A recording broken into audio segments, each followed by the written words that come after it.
जलवा चढ़ाई सवनवा में सवनवा में भोले बाबा के चरणवा में। जलवा चढ़ाई सवनवा में सवनवा में भोले बाबा के चरणवा में। जे केहू भोले के श्रद्धा से पूजे हो श्रद्धा से पूजे।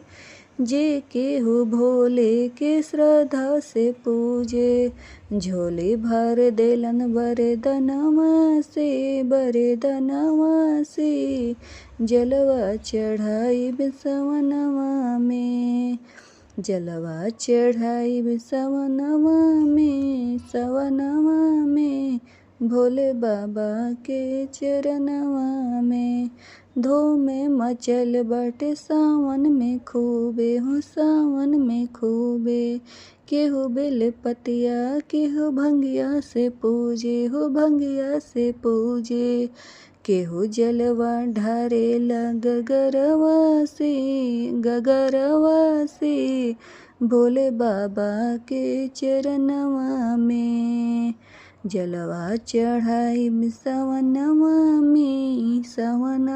में भोले बाबा के चरणवा में।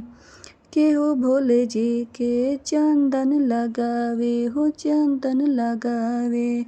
केहू भोले जी के धतूरा चढ़ावे हो धतूरा चढ़ावे। केहू भसे में लगावे बदनवा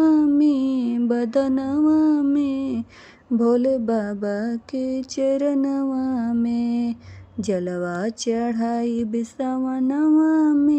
सवनवा में भोले बाबा के चरणवा में। रही रही मेघ जल बरसावे हो जल बरसावे। मधुर मुरलिया कन्हैया बजावे हो कन्हैया बजावे। केहू लीने बाटे देख भजनवा में भोले बाबा के चरणवा में। जलवा चढ़ाई सवनवा में भोले बाबा के चरणवा में।